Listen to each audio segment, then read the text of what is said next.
emotional, horrifying, life-changing, devastating. These 4 words describe a journey most hope they never have to face.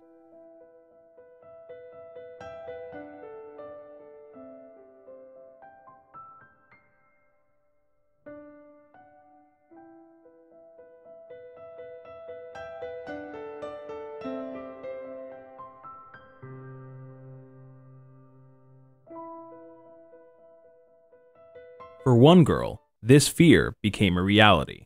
I'm not afraid to take risks because I know that at the end of the day, you never know what day is your last, so you kind of want to live every day to the fullest, and that's what I try to do.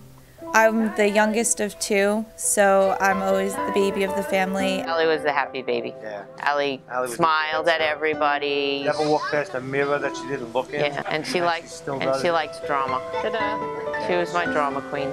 You did it. Yeah! I did it. I did it. Can you see me? Yes, I can see you. A big eye. I was a big dancer when I was younger, so my mom was always taking me either to dance practices or taking me to recitals and everything, and then on top of that was all my sports, so I was definitely a very active child. The day I found out that I had a cancerous tumor, it was a day in January. I was diagnosed with a chondrosarcoma tumor. They usually find it in adults, so they were a little shocked when they found it in me. Nobody really could wrap their head around that's what it could be, but it was, and soldiering through. Basically, The symptoms is just like aches. I had a horrible ache in my hip, and it was just constant, and that was really the only symptom of it. So she asked if they would x-ray her whole leg, and that's when they found it. And I had a bone scan done, which basically was like a huge x-ray of like my entire body, and they saw a shadow in my femur. And then I went for an MRI to get like a closer look of it all, and they said it was a tumor. At first I didn't really know what to think. I didn't really think anything of it. I remember laying on my couch because I just had a sleepover with my best friend, and we woke up in the morning and my mom was on the phone, and I could only hear her side of the conversation, so I didn't really know, what was going on. She sounded really upset. So I sat downstairs and I kind of like kept quiet to try and listen to what she was saying, and it sounded like she was on the phone with the doctor. So instantly I knew that it wasn't good since, she was so emotional about it. So she came downstairs and sat in between me and my best friend on the couch, and she told me that the doctors called and they said that they had to remove the tumor. Once this happened, that was it. It was like hitting a wall, We were at the games, anything she ever did, we never missed it. But once we diagnosed with this, it just came to a halt. And I know that affected her big time. I was scared. I didn't really know what to expect. I didn't know, what they were going to do. I didn't know if I needed any treatments. So I was definitely, unaware of what the situation was going to be. And, everybody always expects the worst. So a million things ran through my head. I found out in November that I had a tumor. In January, I found out that it was cancerous, and in February, I had surgery. I didn't go to school for about a week, up to 2 weeks after my first surgery, only because I was in a lot of pain. I was in the hospital for about a week because they had to keep running tests on me. I kept having reactions to medications and stuff like that, and they were unsure if it was because of the surgery, if it was just because of me.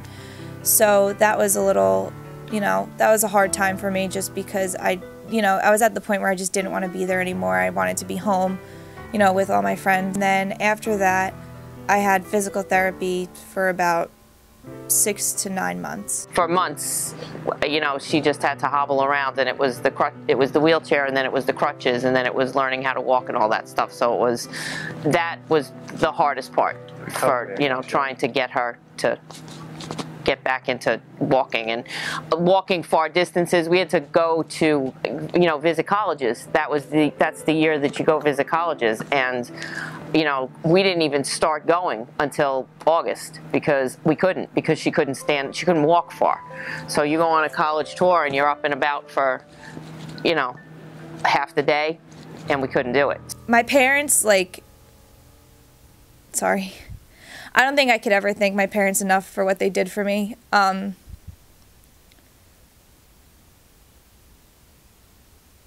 suck. They would like, when I was in the hospital, they would like switch in and out of coming to stay with me, and they just support me in everything that I do. And, you know, I try really hard to like show them that I appreciate it. This experience,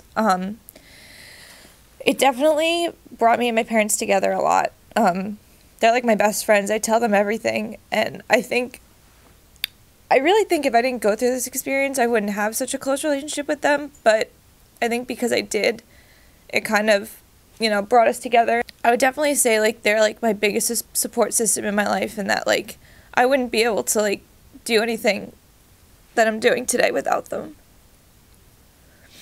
We did shifts. I was there at night. I went to work, she showed up during the day. Being in the pediatric ward at Memorial Sloan Kettering is something you can't explain, you know. She made friends there, you know. The girl next to her wasn't doing well. You know, so the whole week you're there, you're just realizing that we're the lucky ones, you know. I mean, when we left, she was in tears. We all were, actually, because she's leaving the pediatric ward.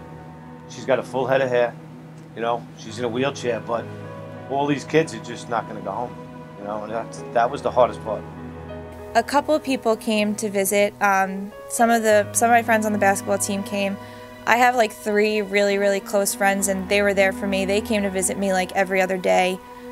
You know, some of them would bring me schoolwork, some of them would just come to hang out. But a lot of people, I think, were just so busy that they didn't really have time to, you know, come see me, and I couldn't really leave my house.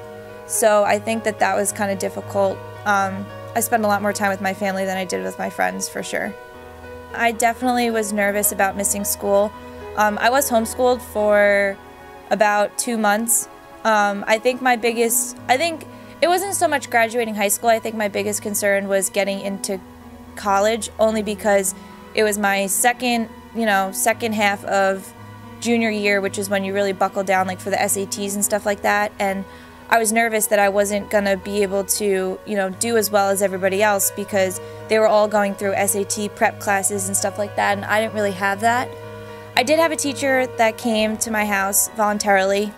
He was my English teacher my freshman year of high school, and he would come and just, you know, go through the book with me and teach me a bunch of stuff, which I thought was really, you know, which was awesome, because at that point it didn't really make me feel so far behind.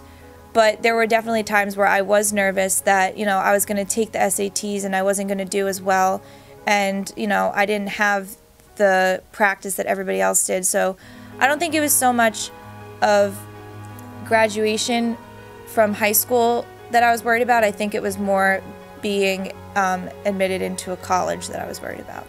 You know, you're going along and you're just being average, and then all of a sudden something like this happens and you grow a little. She got more mature about certain things, and, you know, it just helps. It just changes the way you look at things. It took a while, actually, for me to kind of really grasp the fact of what I went through. I think it took about almost 2 years for me to fully realize, like, what happened, because when you're going through it and, like, you're in the moment, you kind of don't really have time to think about it. You have to hug the ones you love every day, you know, tell them that you love them. You have to, you know, be there for people when they need you. The future is very bright for me.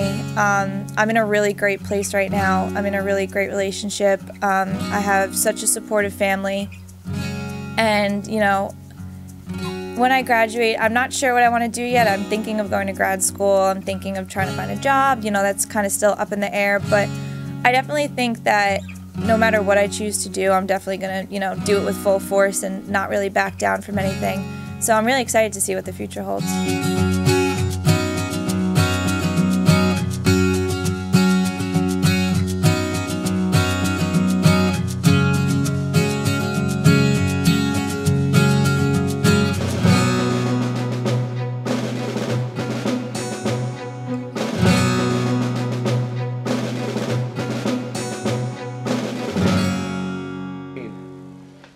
Say ta-da. The keel's gotta go in. Yeah, so then we can go down.